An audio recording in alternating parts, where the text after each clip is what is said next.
पहले अपने शिव गुरु के चरणों पर प्रणाम करती हूँ, मैं पार्वती के चरणों पर प्रणाम करती हूँ, लीलम दीदी हरदा भैया के चरणों पर प्रणाम करती, सभी गुरु भाई गुरु बहन के चरणों पर प्रणाम करती हूँ। मेरे प्रणाम को सब कर दीजिए। गुरु भाई गुरु बहना एक कथा सुनाने जा रही महादेव के, कृपा करके ध्यान से सुनिएगा।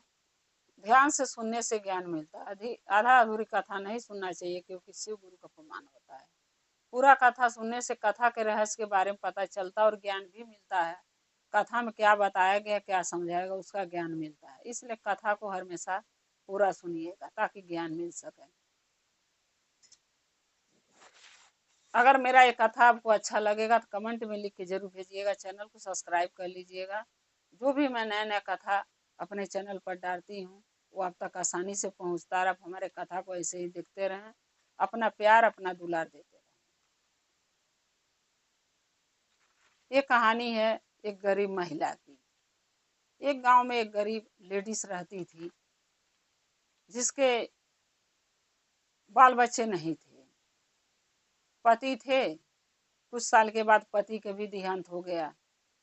अब जब गुरु बहना जब औलाद रहते हैं तो अगर आदमी नहीं भी रहते हैं तो औलाद के सहारे इंसान जी लेता है। अब वो बेचारी के तो कोई नहीं था, न आदमी था न एक औलाद थे।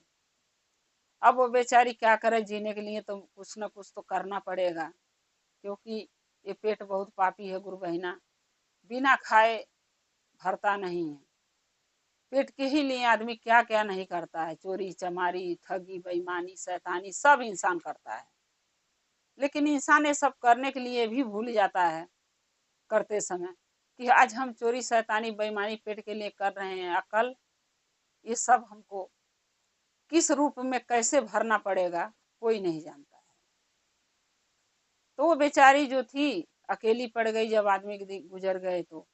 अब वो क्या करती थी, अपना मेहनत मजूरी करने लगी कि चलो मेहनत मजूरी नहीं करूंगी तो कोई कमाने वाला नहीं है तो खाऊंगी कहाँ से, जीऊंगी कैसे। तो जीने के लिए तो कुछ न कुछ गुरबहिना करना ही पड़ता है।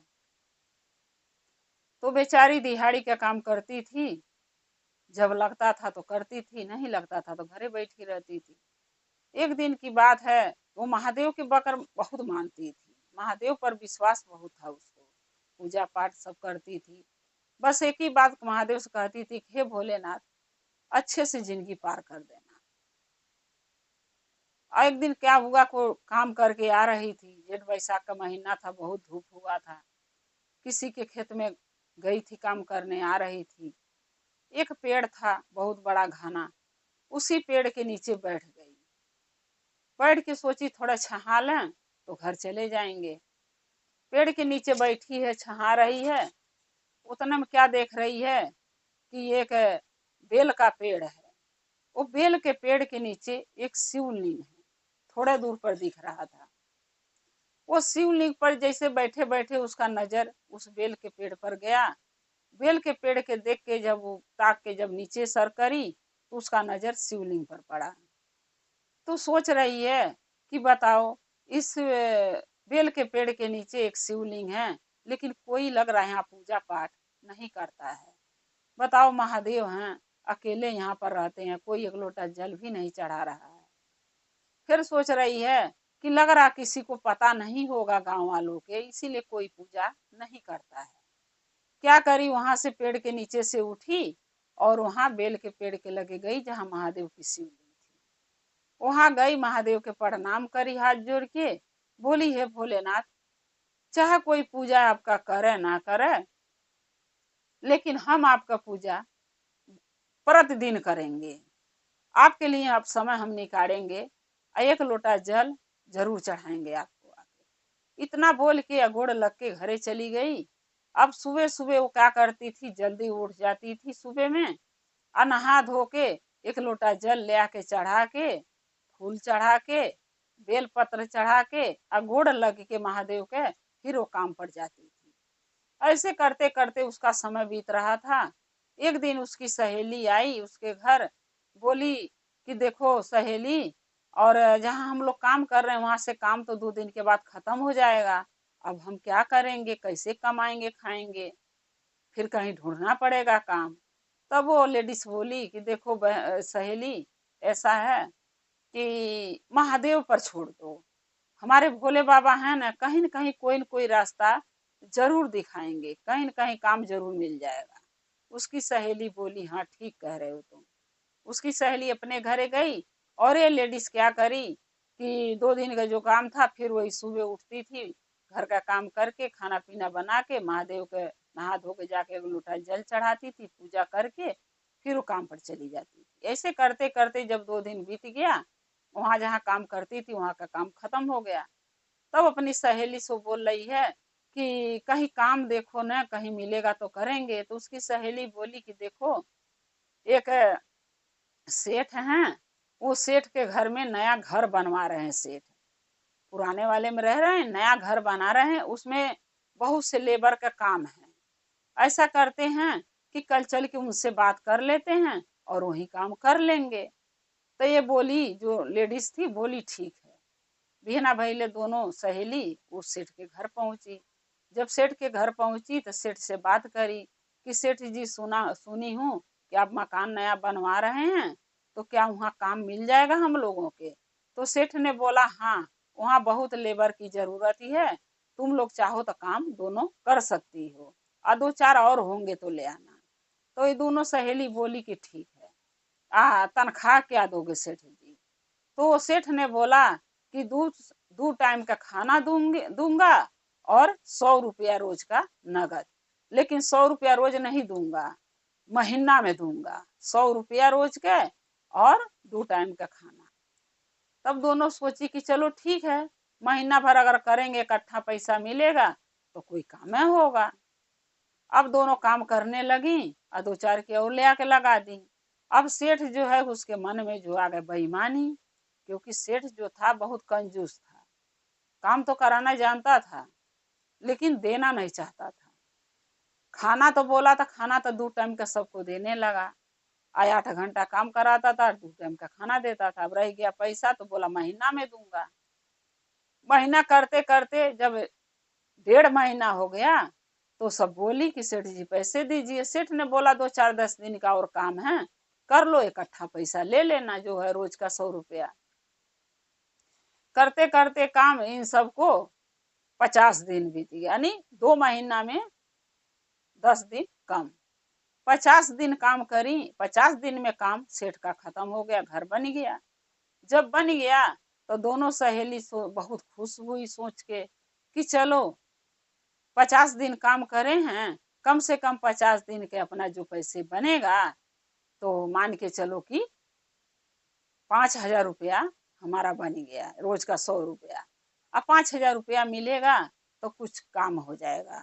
तो दूसरी सहेली बोल रही है कि हाँ, ये पैसे के ना बहुत जतन से धरेंगे, कभी इमरजेंसी में दुख सुख में हम लोगों के काम आएगा, इसको खर्चा नहीं करेंगे।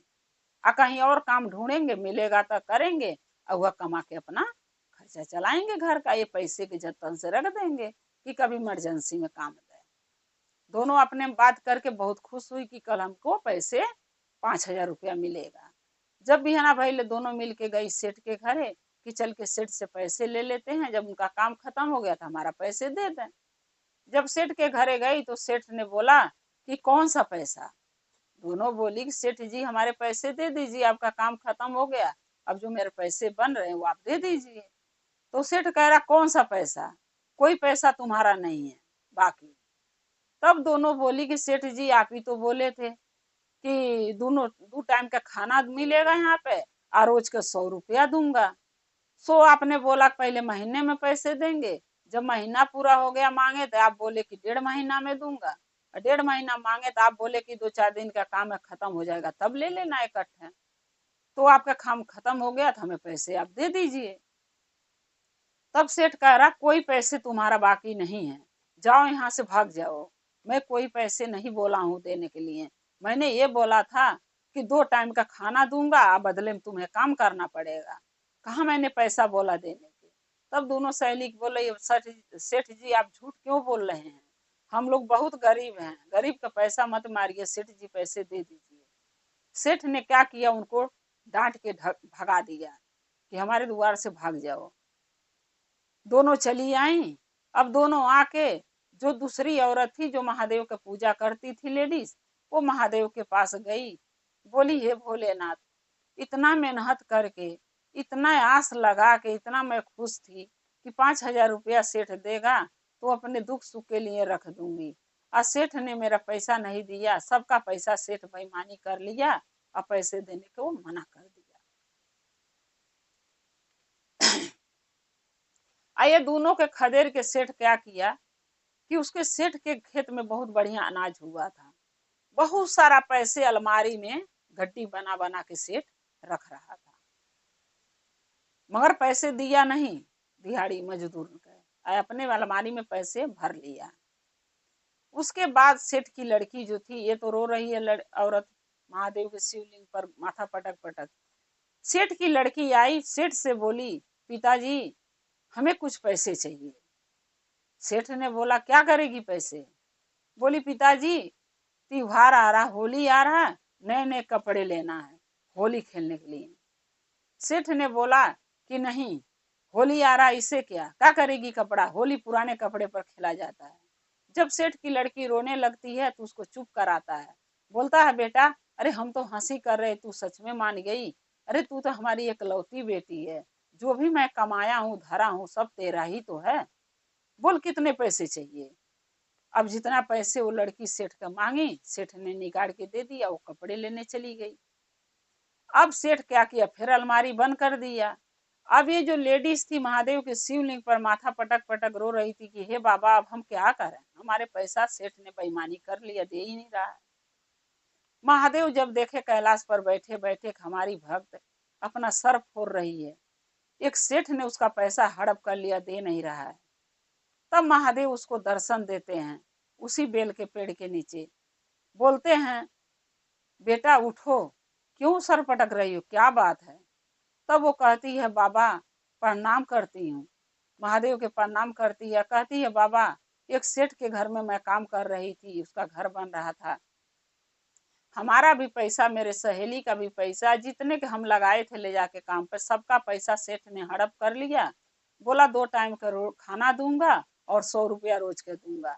सेठ ने दे ही नहीं रहा, बोला पैसे नहीं बोला हूँ, खाली खाना के लिए बोला था, बेईमानी कर लिया बाबा, मैं क्या करूँ भोलेनाथ।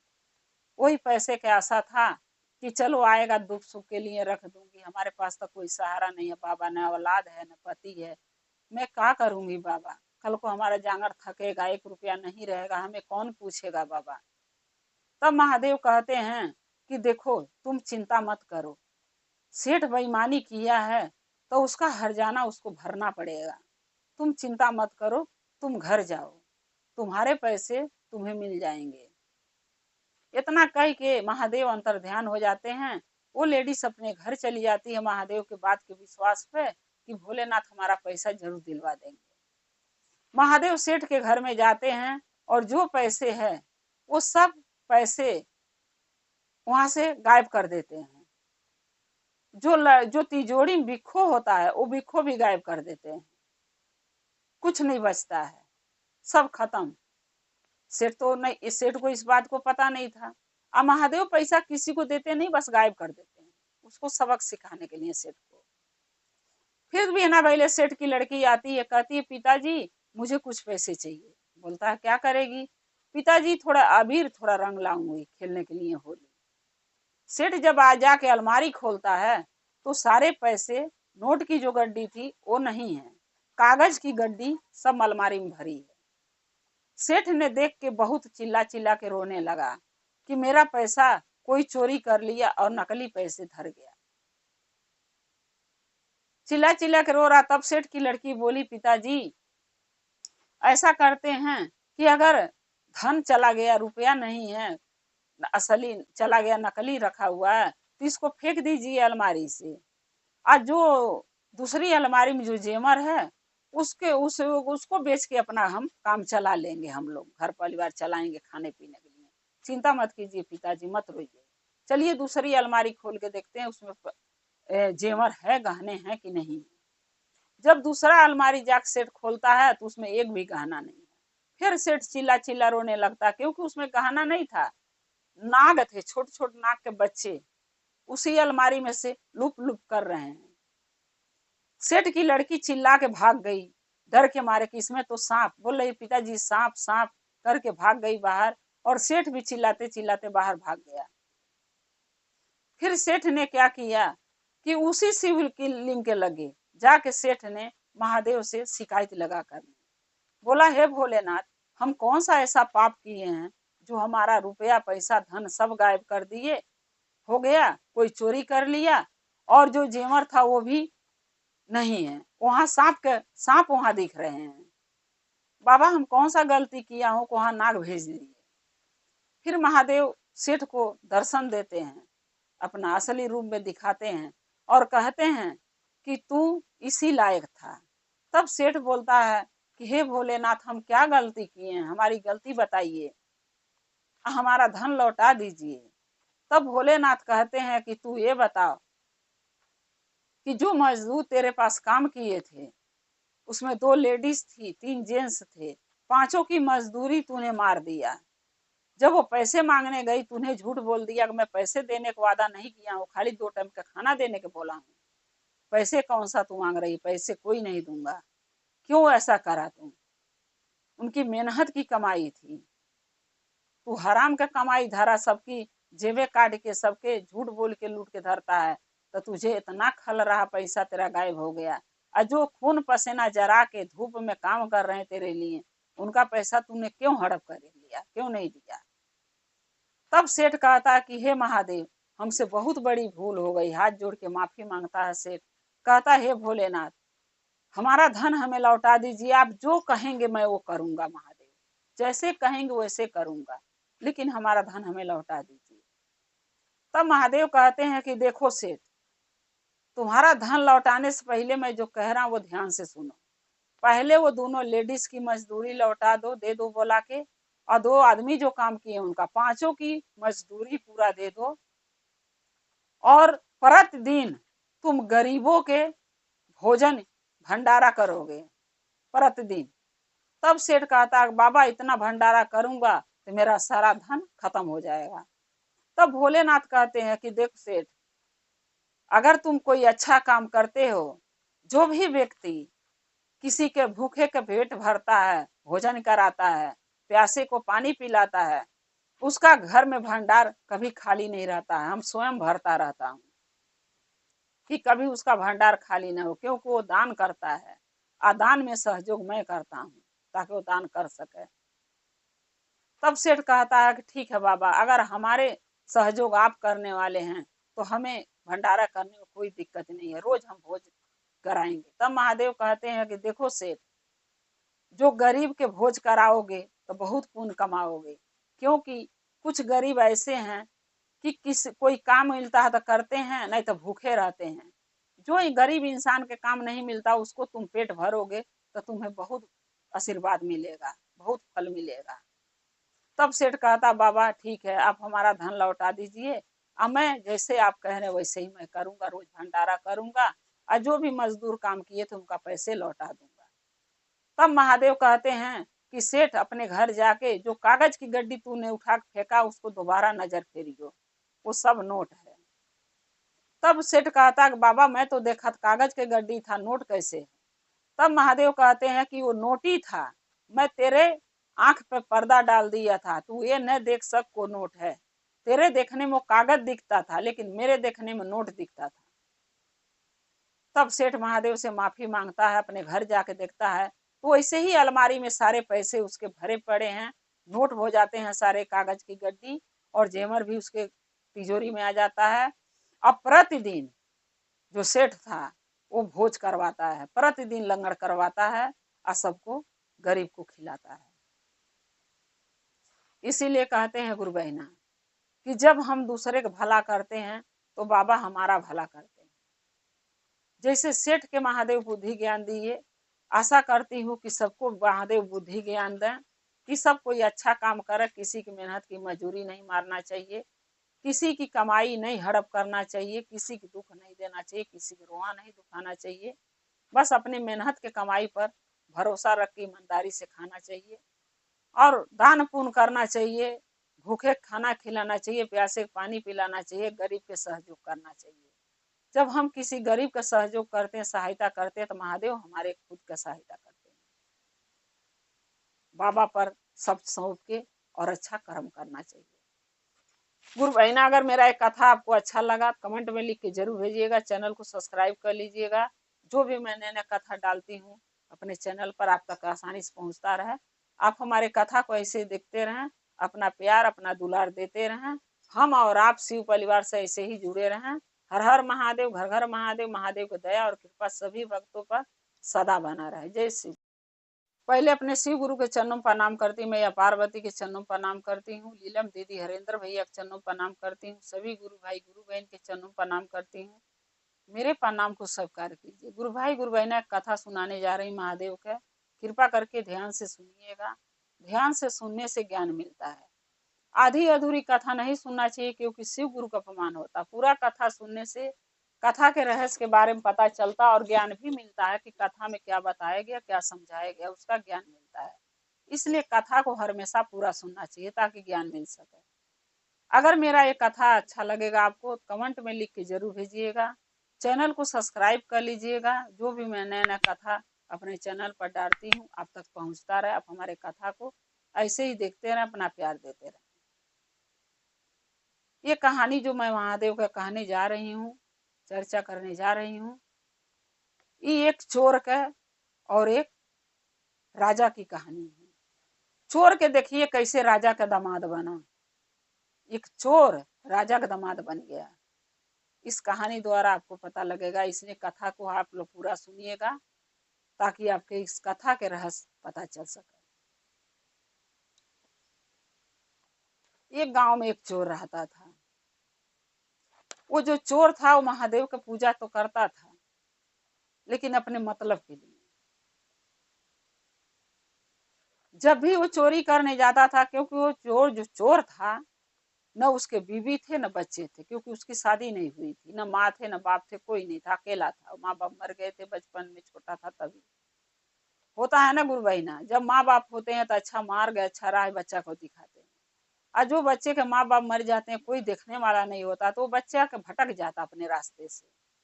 अब भटक के वो बुरा रास्ता अपना लेता है, जिससे वो चोर ने अपना लिया चोरी का धंधा। लेकिन जब वो चोरी करने जाता था कभी भी कहीं, अपने गांव में चोरी नहीं करता था, दूसरे गांव में करता था। और जब भी वो चोरी करने जाता था तो महादेव की पूजा करके जाता था। वो कहता था, हे भोलेनाथ, मैं चोरी करने जा रहा हूँ, लेकिन आप ये ध्यान देना कि मैं पकड़ाऊं नहीं, मुझे कोई पकड़ ना सके। महादेव का पूजा करके भक्ति करके तब वो चोरी करने जाता था ताकि वो पकड़ा न जाए। अब महादेव उसका सुनते भी थे। चोरी करता था दूसरे गांव में जाके, लेकिन वो पकड़ा नहीं जाता था। चोरी करके निकल जाता था, कोई पकड़ उसको नहीं पाता था। एक दिन चोर ने सोचने लगा कि ये छोटी मोटी चोरियां करके क्या फायदा, कहीं बड़ा चोरी करूंगा। एक दिन चोर बाजार से आ रहा था। गांव वाले देखे तो सोच रहे हैं, ये नया नया कपड़ा रोज बदलता है, ये कमाने तो जाता नहीं है। 2-4 दिन काम करता, बाकी दिन घर रहता है। ये 2-4 दिन में इसका फैशन कैसे चेंज होता है, क्योंकि जो चोर था ना, एक से एक कपड़ा रोज रोज पहनता था। अरे कौन सा उसको मेहनत का पहनना था, चोरी करके ही पहनना था। किसी घर में चोरी करने जाता था, बढ़िया कपड़ा देखता था उठा लाता था और उसी को पहनता था। लोग कहते थे जब 2-4 दिन ड्यूटी काम करता है, बाकी दिन घूमता रहता है दिन भर, तो ये कपड़े कहाँ से नया नया पाता है। कोई ये नहीं जानता था ना चोरी के कपड़े पहनता है, क्योंकि पकड़ाता ही नहीं था, किसी को पता नहीं था चोर है। एक दिन चोर ने सोचा कि छोटी मोटी चोरी करके तंग आ गया, अब कोई बड़ा चोरी करूंगा ताकि कम से कम कुछ महीने की छुट्टी हो जाए, रोज चोरी नहीं करना पड़े। फिर सोचने लगा चोर की इतना बड़ी चोरी मैं करूंगा। फिर उसको याद आ गया कि इसी गांव में तो एक राजा रहते हैं, ऐसा करता हूं कि राजा के घर चोरी कर लेता हूं। राजा के घर चोरी करने को तो सोच लिया चोर, लेकिन उसको ये नहीं पता था, कभी राजा के महल में तो गया नहीं था, उसको रास्ता के बारे में पता नहीं था कि किधर से घुसेंगे चोरी करने और किधर से निकलेंगे। एक ही रास्ता जानता था, जो मेन गेट था। मेन गेट से तो कोई चोर हिल नहीं सकता, क्योंकि राजा का सिपाही खड़ा रहते थे, रातों दिन पहरा देते थे। चोर ने क्या किया कि गांव में घूम घूम के सबसे राजा के घर के बारे में पता करने लगा, खास करके उस इंसान से जो राजा के घर में राज दरबार में काम करने जाते थे। वो मजदूरों से पूछने लगा कि राज दरबार में आप लोग काम करने जाते हैं तो क्या एक ही गेट है? अब कोई कहा हाँ एक ही गेट है, जो नहीं जानता था। लेकिन जो जानते थे वो कहते थे नहीं, 2 गेट है। अब ये पूरा 5 दिन के अंदर पूरा ये छानबीन कर लिया कि दूसरा गेट किस साइड से। एक इंसान बता दिया कि पीछे साइड राजा के घर कोठी में एक गेट पीछे साइड है। वो गेट बहुत कम, उस गेट से लोग आते जाते हैं, ज्यादा करके मेन गेट से ही लोग आते जाते हैं। जब सारा एड्रेस पता सब तरीका सब था लगा लिया चोर राजा के घर के बारे में, तब जान समझ गया कि अब हम चोरी कर सकते हैं। एक दिन क्या किया कि चोर ने राजा के घर में पीछे के दरवाजे से हेला। पीछे के दरवाजे से हेल के जब दरबार में हेल गया महल में, तो राजा के तिजोरी खोज रहा था कि कहाँ तिजोरी है जो हम चोरी करें।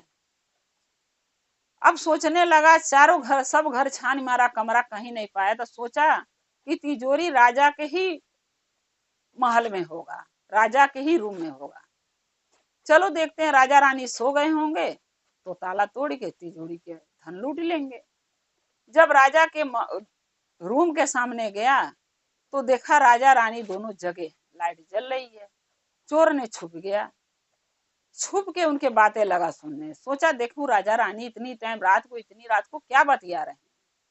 छुप के बातें सुनने लगा तो राजा कह रहे थे रानी से कि रानी लड़की सयान हो गई है हमारी, क्योंकि राजा की एक बेटी थी। राजा कह रहे हैं अपनी रानी से, रानी लड़की सयान हो गई है, इसके लिए घर भर ढूंढना चाहिए। तो रानी कह रही थी कि हाँ, इसके लिए अच्छा घर भर ढूंढना, कोई राजकुमार ढूंढना, ताकि जिसके पास धन दौलत हो हमारी लड़की कोई कष्ट ना हो जाने पर। तब राजा कहते हैं नहीं रानी, हमार बेटी जो है महादेव की भक्त है, शिष्या है, महादेव की पूजारन है, बचपन से पूजा करती है। अब मैं चाहता हूं कि कोई ऐसा बंदा उसके जीवन में आए ताकि वो भी महादेव का पूजा पाठ करता हो और महादेव का विश्वास करता हो, महादेव का सम्मान करता हो। उसी से मैं शादी करूंगा लड़की की अपनी, चाहे वो गरीब हो चाहे अमीर। तब रानी कहती है कि ऐसा लड़का मिलेगा कहाँ? तब राजा कहते हैं ढूंढना पड़ेगा, ढूंढूंगा, कहीं जरूर मिलेगा महादेव का भक्त कोई न कोई। तब वो चोर जो था वो सोचने लगा कि तिजोरी तोड़ के राजा का चोरी करके हमें क्या लाभ होगा? अरे बहुत खाऊंगा चोरी करके तो 2 महीना 4 महीना, फिर उसके बाद चोरी करना पड़ेगा मुझे। अगर मैं यहाँ पकड़ा गया तो जीवन भर कारागाह में राजा डाल देंगे। इससे अच्छा कि मैं अब चोरी नहीं करूंगा। चोर का मन बदल गया, बोला अब चोरी नहीं करूंगा, ऐसा करता हूं कि राजा के बेटी से शादी कर लेता हूं। राजा की बेटी से शादी कर लूंगा तो सारा धन हमारा ही हो जाएगा, इसमें कोई टेंशन नहीं रहेगा। अब ये बात ही सोच के चोर फिर पीछे के दरवाजे से निकल के अपने घर चला गया। घर जाने के बाद रात भर वो सोचा कि कौन सा ऐसा काम करूं कि राजा के नजर में एक अच्छा इंसान नजर आऊं, ताकि राजा अपनी बेटी की शादी हमसे कर दें। क्या ऐसा मैं करूं? सोचते सोचते उसको एक उपाय सूझा कि ऐसा करता हूं कि राजा के गांव से थोड़ी दूर पर एक कुटिया बना लेता हूं और महादेव के एक शिवलिंग बना लूंगा मट्टी के, उसी पर पूजा करूंगा। राजा उसी रास्ते से आते जाते रहते हैं, उनका नजर पड़ेगा तो हमें अच्छा इंसान देख के अपनी बेटी से शादी कर देंगे। चोर ने ऐसा ही किया। क्या किया कि गांव के बाहर जाके, जिस रास्ते से राजा ज्यादा आते जाते थे, उसी रास्ते के सामने जाके एक पेड़ था, उसी पेड़ के नीचे अपना कुटिया एक बना लिया और उसी कुटिया के लगे शिवलिंग मट्टी के बना के अपरत दिन महादेव का पूजा करता था। नमः शिवाय के जाप करता था। अब गांव वाले भी देखते थे तो कहते थे पहले तो ये घर में अपने रहता था झोपड़ी में, अब ये बाहर आके पूजा क्यों कर रहा, क्या बात है। लेकिन न कोई पूछता था उससे, न वो किसी को बताता था वजह है क्या।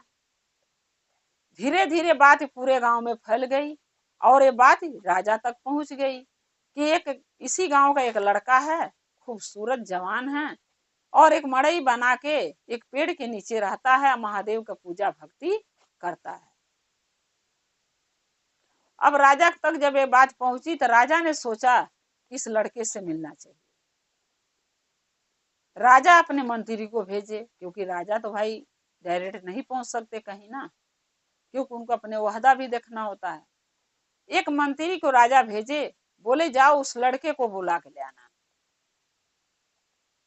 वो मंत्री गया और बोला कि राजा साहब तुम्हें बुलाए हैं, चलो। लड़का मना कर दिया, बोला नहीं आज समय नहीं है, महादेव के पूजा पर बैठा हूँ, राजा से बोलिए कल आऊंगा। मंत्री जाके जब राजा से बोला, राजा को दुख हुआ, बोलने लगे बताओ हमारा बुलावा ठुकरा दिया, ऐसी क्या उसके अंदर अहंकार बड़ा हुआ है। राजा ने बोला मंत्री से कि चलो मंत्री घोड़ा तैयार करो, हम उसके पास चलेंगे। राजा मंत्री जब उसके पास दोनों पहुंचे, लड़का उठा, हाथ जोड़ के खड़ा हो गया, बोला राजा साहब जो हमसे गुस्ताखी हुआ, गलती हुआ, हमें क्षमा कर दीजिए। अब मैं बोला था कल आऊंगा तो आप क्यों कष्ट किए, मैं कल आ जाता आपके पास, क्योंकि मैं पूजा पर बैठा था इसीलिए आ नहीं पाया, महादेव का पूजा कर रहा था। तब राजा कहते हैं कि नहीं, काम मुझे ही था तुमसे, इसलिए मुझे आना पड़ा। तब वो लड़का जो चोर था बोलता है क्या काम था बताइए। तब राजा बोलते हैं कि मैं अपनी लड़की की शादी तुमसे करना चाहता हूँ।